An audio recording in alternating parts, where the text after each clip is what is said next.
এত পরিমাণে শীত পড়ছে, কোনোভাবেই কম্বলের মধ্যে থেকে হাত পা বের করা সম্ভবই না। এমন সময় হাজব্যান্ড এসে ডাকাডাকি করতেছে, শুনেই খুব বিরক্ত হলাম। উঠে এসে দেখি সে আমার জন্য গরুর মাংস নিয়ে এসেছে। তো মাংসটার কালার দেখে আর মাংসের পিসগুলো দেখে মনটা একেবারে ভালো হয়ে গেল। আসসালামু আলাইকুম, আশা করি সবাই ভালো আছেন। আজকে শুক্রবার, আমার মেয়ে আজ কদিন যাবতই সবজি খিচুড়ি খেতে চাচ্ছে। তো আমার হাজব্যান্ড বাজারে গিয়ে এই গরুর মাংসগুলো নিয়ে এসেছে, বলল সবজি খিচুড়ি রান্না করো আর সাথে কিছুটা গরুর মাংসও দিয়ে দাও। শীতকালে সবজি খিচুড়ি খেতে সবারই নিশ্চয়ই খুব ভালো লাগে, আমার তো অনেক ভালো লাগে। আপনাদের কেমন লাগে? সবজি খিচুড়ি এমনিতে আমার খুবই পছন্দের একটি খাবার, কিন্তু সব সময় তো আর এরকমের টাটকা টাটকা সবজি পাওয়া যায় না, সেজন্য সবজি খিচুড়ি খাওয়ার জন্য শীতকালই বেস্ট। আমি সবজি খিচুড়ি রান্না করার জন্য এখানে 5 আইটেমের সবজি নিয়ে নিয়েছি। মিষ্টি কুমড়া, গাজর, আলু, টমেটো আর পাতাকপি। ঘরে ফুলকপি ছিল না, ফুলকপি দিলে আরও ভালো হতো। তো আমার হাজব্যান্ড যে গরুর মাংসগুলো এনেছে সেখানে প্রায় 3 কেজির একটু বেশি গরুর মাংস ছিল। তো এতটা গরুর মাংস আমার লাগবে না, আমি এখান থেকে অল্প পরিমাণের গরুর মাংস নিয়ে নেব আজকের এই খিচুড়ি রান্না করার জন্য। সবজি খিচুড়িতে একটু বেশি পরিমাণের ঝাল দিতে হয়, তার জন্য আমি এতগুলো কাঁচামরিচ কেটে নিয়েছি। আর এই যে দেখুন মাংসগুলোর কালার, মাশাআল্লাহ, দেখেই মনটা জুড়িয়ে যাচ্ছে। বড় রাইস কুকারটা নামিয়ে নিয়েছি খিচুড়ি রান্না করার জন্য। এই রাইস কুকারটি কদিন আগেই নতুন কিনেছি, এখনো একদিনও ব্যবহার করিনি। আজকেই প্রথম খিচুড়ি রান্না করব। একটু খোলামেলা পাতিলা রান্না করলে খিচুড়িটা রান্না করতে একটু ভালোই লাগবে। রাইস কুকারটা একটু বড় হওয়াতে মাংসগুলো পাতিলের একেবারে তলায় পড়ে আছে, দেখতে একেবারে অসহায় মনে হচ্ছে। তো এই যে দেখুন আমি এক এক করে সবকিছু দিয়ে মাংসটা ভালোভাবে মাখিয়ে কিছুক্ষণ রেখে দিচ্ছি। মাংসটা রান্না করার আধা ঘন্টা আগে যদি এভাবে মাখিয়ে রেখে দেওয়া যায় তাহলে মাংসের স্বাদটা দ্বিগুণ হয়ে যায়। আমি সবসময় চেষ্টা করি মাংস রান্না করার আগে এভাবে কিছুক্ষণ মেখে রেখে দেওয়ার জন্য, যদি আমার হাতে সময় থাকে। আর যদি একান্তই সময় না থাকে তাহলে কি করার, তাহলে সাথে সাথেই বসিয়ে দেই। আজকে শুক্রবার, শুক্রবারের দিন জুম্মার নামাজ পড়ে আমার হাজব্যান্ড সাথে সাথে বাসায় চলে আসে। আর এসেই সে খাবার চাইবে, তাই আমি চেষ্টা করব যে আজকে রান্নাটা সে আসার আগেই কমপ্লিট করার জন্য। এই যে দেখুন আমার নতুন রাইস কুকারটি, তো নতুন জিনিসে রান্না করতে সত্যি খুব ভালো লাগে, তাই না? আর রাইস কুকারে রান্না করতে আমার কিন্তু ভালোই লাগে। আমি যখন ঢাকায় ছিলাম তখনও আমাদের এলাকাতে খুবই গ্যাসের সংকট ছিল, প্রায় দিনই গ্যাস থাকতো না। তো আমি অনেক আগে থেকেই রাইস কুকারে কম বেশি একটু রান্না করার অভ্যস্ত। তো আমি গ্রামে আসার পরেও আমি রাইস কুকারে টুকটাক রান্না, যেমন খিচুড়ি বা এমনি সবসময় রেগুলার আমি ভাতটা রাইস কুকারে রান্না করি। সেদিন আমার মেজো আপা আমাকে কল দিয়েছিল, মেজো আপা নতুন একটি রাইস কুকার কিনেছে। মেজো আপা সাভারে থাকে, ওদের এলাকায় গ্যাসের খুবই সংকট। তো মেজো আপা আমাকে কল দিয়ে বলতেছে সে নাকি একটা নতুন রাইস কুকার কিনেছে, কিন্তু সেটা কিভাবে ইউজ করবে সে বুঝতে পারতেছে না। আর বুঝতে পারতেছে না বলতে, সে বিদ্যুৎ মানে কারেন্টের জিনিসকে সে একটু ভয় পাচ্ছে যে এটা কি খুন্তি দিয়ে নাড়লে, মানে স্টিলের খুন্তি দিয়ে নাড়লে এটা কি শর্ট করবে কি না, বা কিভাবে কি। যেহেতু সে নতুন ইউজ করতেছে, আমিও যখন নতুন এটা কিনেছিলাম আমারও কিন্তু খুবই ভয় লাগতো। এখন আমি এটা ইউজ করতে করতে আমার এটা অভ্যাস হয়ে গেছে।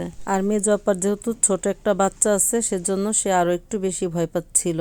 কারেন্টের জিনিস নিয়ে আমাদের সত্যি সবারই একটু বেশি সতর্ক থাকা উচিত। তো এই যে আপনারা দেখতে পাচ্ছেন আমি যে ড্রাম থেকে পানি নিচ্ছি সেগুলো হচ্ছে বৃষ্টির পানি। আমরা প্রথম প্রথম যখন গ্রামে চলে এলাম তখন আমরা কলের পানি দিয়ে ভাত রান্না করতাম, কিন্তু ভাত পুরোপুরি সাদা হতো না। আমাদের কলের পানিতে যদিও আয়রন নেই, আমাদের কলের পানিটা খুবই ভালো, তবুও কলের পানি দিয়ে রান্না করলে কেন যেন ভাতটা পুরোপুরি সাদা হতো না আর ঝরঝরে হতো না।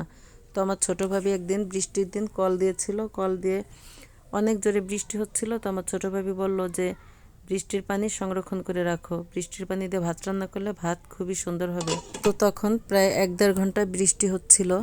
আর আমাদের ঘরের চাল যেহেতু টিনের চাল, বৃষ্টির পানিতে চাল ধুয়ে একেবারেই পরিষ্কার হয়ে গেছে। তো তখন আমাদের বাড়িতেও একজন ভাড়াটিয়া ছিল, ওনাকেও দেখলাম উনিও পানি ভরতেছে। তো ওনার দেখা দেখি আমিও পানি ভরলাম। তো পানি ভরে আমি ভালোভাবে ছেঁকে পানিটা এইভাবে 3-4টা ঢাকনাওয়ালা বালতি আর এই ড্রামটায় রেখে দিয়েছি। আমি যখনই ভাত রান্না করি তখনই আমি ভাতে এভাবে বৃষ্টির পানি দিয়ে রান্না করি। বিশেষ করে আমি যখন পোলাও রান্না করি তখন পোলাওয়ে আমি পুরোটাই বৃষ্টির পানি দিয়ে রান্না করি, এতে পোলাওটা খেতে খুবই ভালো লাগে আর দেখতেও মাশাআল্লাহ খুবই সুন্দর লাগে। তো আপনাদের সাথে গল্প করতে করতে এদিকে আমার খিচুড়ি রান্না করা হয়ে গিয়েছে।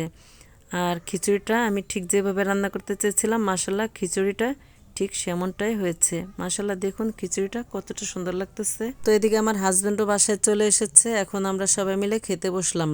তো এই যে দেখুন আমার মেয়ে খিচুড়ি খাচ্ছে, খিচুড়ি খেতে গিয়ে গরম গরম খিচুড়ি, তার একেবারে হাতগুলো দেখুন লাল লাল হয়ে গেছে গরমে। দুপুরের খাবার খাওয়ার পরে একটু শুয়েছিলাম, তো আমার মুরগিগুলো এত জোরে চিৎকার চেঁচামেচি শুরু করেছে যেন তারা আন্দোলন করতেছে। খোপের দিকে এগিয়ে গিয়ে দেখি আমার 5টা মুরগি ডিম পেড়েছে।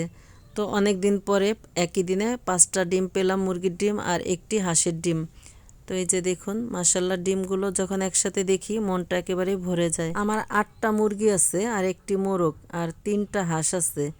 তো ওরা রেগুলার ডিম পারে না, ঘুরে ফিরে এক একদিন এক একজন ডিম পারে, কোনো দিন 2টা কোনো দিন 3টা। আজকে একই দিনে 5টা ডিম দেখে আমি, আমার মেয়ে, আমার ছেলে, আমরা সবাই অনেক খুশি। তো এদিকে মামাতো বোনটা এসে আমার মেয়েকে ওদের বাসায় নিয়ে গিয়েছে, আমাকেও যাওয়ার জন্য কল করতেছে। এদিকে সন্ধ্যা লেগে গেছে, তাই ভাবলাম হাঁস মুরগিগুলো একবারে উঠিয়ে রেখে যাই। তো আমি ওদের বাসায় এসে দেখি যে ওরা পিঠা তৈরি করতেছে আর সাথে 3 প্রকারের ভর্তা তৈরি করেছে, শুটকি ভর্তা, ধনিয়া পাতা ভর্তা আর সরিষা ভর্তা। ভর্তাগুলো দেখে আর লোভ সামলাতে পারলাম না, তাড়াতাড়ি গরম গরম পিঠা খেতে বসে পড়লাম। এদিকে মামি একা একা পিঠা তৈরি করতেছে আর এদিকে আমরা গরম গরম পিঠা আর সাথে 3 প্রকার ভর্তা খাচ্ছি আর খুব মজা করতেছি।